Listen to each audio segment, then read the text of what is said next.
Black का white करने के लिए भी होते हैं। नोट छापने वाले को ये टिकट नहीं दिए होते तो इनकी और बुरी हाल होती। नोट से लोगों को दिग्भ्रमित किया, जाली नोट का धंधा करते थे। नमस्कार, आप देख रहे हैं लाइव सिटीज़। मैं हूं आपके स्टार शिवम। बिहार विधानसभा के एक सीट कुर्नी में 5 दिसंबर को उपचुनाव होने वाले हैं। ऐसे में इस वक्त हमारे साथ जहानाबाद के पूर्व सांसद अरुण कुमार हैं, उनसे बात करेंगे। सर, एक सीट पे उपचुनाव हो रहे हैं, जो मुकाबला है वो अब 4 पार्टियों का दिख रहा है। कितनी बड़ी लड़ाई देख रहे हैं? देखिए, ये तो कुढ़नी की जनता तय करेगी कि लड़ाई कैसी जमती है, लेकिन हम लोग एनडीए के साथ हैं, इसलिए चाहेंगे कि वहाँ से भाजपा का जो प्रत्याशी हैं केदार गुप्ता जी, वो विजयी हों। पिछले बार भी बहुत मामूली वोट से वो चुनाव हारे थे और इस बार हम सब लोग लगेंगे। लोग काम भी कर रहे हैं, पार्टी के लोग काम कर रहे हैं और होपफुली कि वो सीट जीतेंगे। आप और चिराग पासवान कब जा रहे हैं चुनाव प्रचार करने? वहाँ जाएंगे। पार्टी के लोग वहाँ काम कर रहे हैं। एक ही सीट का है, इसलिए बहुत ये नहीं है, फिर भी जाएंगे। और बात हुई है साथियों से, रोज़ रिपोर्ट ले रहे हैं, उत्तरोत्तर अच्छा हो रहा है। परिणाम हम लोगों के पक्ष में आना चाहिए।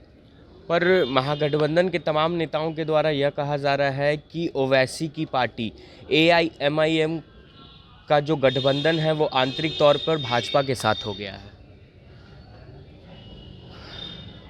हर पार्टी यदि किसी को परेशानी पहुंचाती है तो ये लगता है लोगों को कि पैसा लेके लड़ रहे हैं, उनके प्रभाव में है, इनकी मदद कर रहे हैं। ये मैं कैसे कहूँगा कि ओवैसी जी हम लोगों के साथ संसद में भी रहे हैं। उनकी अपनी सोच है, अपनी समझ है, अपनी धारा है और उसके हिसाब से वो तो कहते हैं कि माई चलता है, माई कहीं दिखता नहीं है।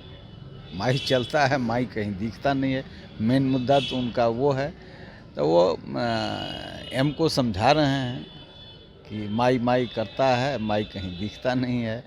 तो उनकी अपनी धारा है। मैं कैसे कहूँ कि एनडीए के समर्थन में वो हैं, वो भी हैं।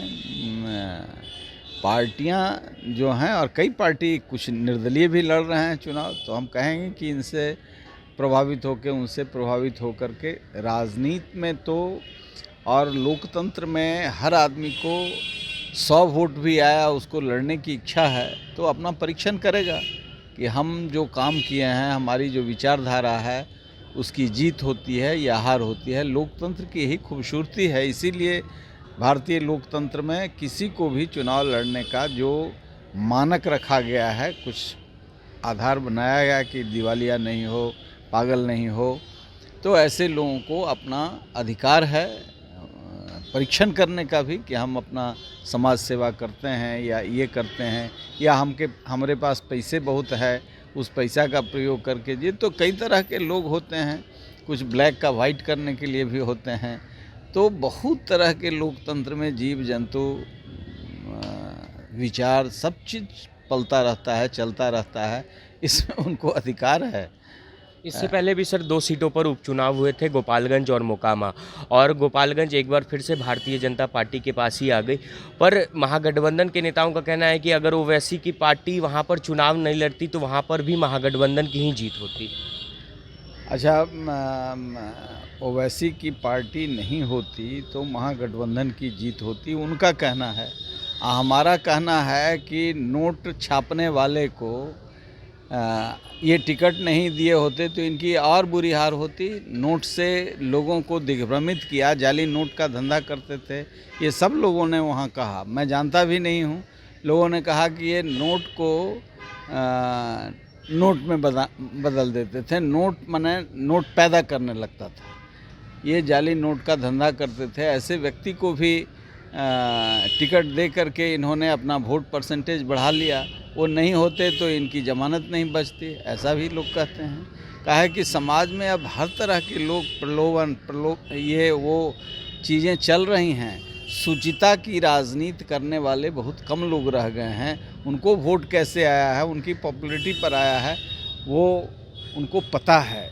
वो जानते हैं कि यदि वहाँ से नोट को कट खेल करने वाले नहीं होते या उस जाति के नहीं होते जो जहाँ पर शहरी वोट होता है बीजेपी का, उसको भी उन्होंने चालाकी से दिया। तो ये तो परीक्षण नहीं ना है। वहाँ तो हम लोग जात देखते हैं, धर्म देखते हैं और बाद में लंबा चौड़ा सुचिता की बात करते हैं। वहाँ तो किसी आदिवासी को लड़ा देते और उतना वोट आ जाता था। हम जान जाते कि उसकी पॉपुलैरिटी है, इनकी पार्टी की पॉपुलैरिटी है।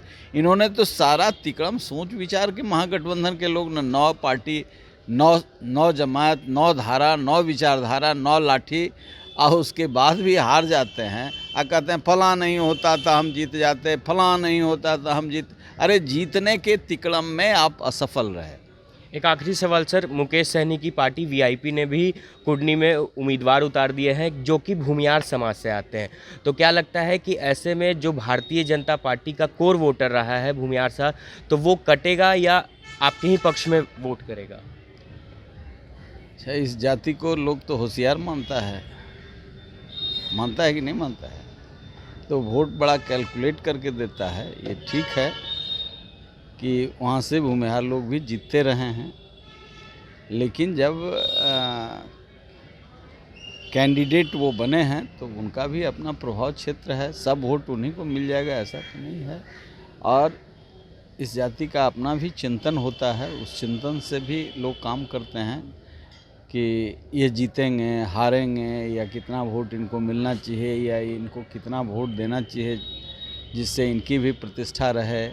इनके साथ और आने वाले जो वोट्स हैं वो कितना मिलता है, ये सब पर निर्भर करता है। इसलिए उससे मैं कैसे कह दूँ, परिणाम आएगा तो उसके परिणाम के हिसाब से। लेकिन मैं समझता हूँ कि भारतीय जनता पार्टी को वोट अच्छा वहाँ मिलेगा, इस जाति का भी और तमाम जातियों का बीजेपी को वोट मिलता है। और ख़ासकर पासवान का ज़बरदस्त वोट वहाँ है। उसमें पासवान ही नहीं, शेड्यूल कास्ट के सभी अनुसूचित जाति की जो अन्य जातियां हैं वो मजबूती से वहाँ वोट कर रही हैं, तो उसका परसेंटेज भी है। इसलिए हमको हमारा अपना जो कैलकुलेशन है, गणित है, वो कहता है कि बीजेपी को ये सीट मिलेगा। और मुकेश सहनी क्यों सर दावा कर रहे हैं कि जो स्थिति बोचाहा में भारतीय जनता पार्टी की थी वही स्थिति यहाँ भी होगी? वो दावा कर रहे हैं तब तो कल सरकार उनके समर्थन से बन जाएगी। तो चलिए, हमारे साथ जहानाबाद के पूर्व सांसद, साथ ही साथ लोजपा रामविलास के राष्ट्रीय उपाध्यक्ष अरुण कुमार थे, जिन्होंने यह कहा है कि वहां पर भारतीय जनता पार्टी की ही जीत होगी। ये तो जब परिणाम आएंगे तभी पता चल पाएगा। बहरहाल, अब बने रहे हमारे साथ। अगर आपने हमारे चैनल को सब्सक्राइब नहीं किया है तो जल्द से जल्द सब्सक्राइब कर ले। धन्यवाद।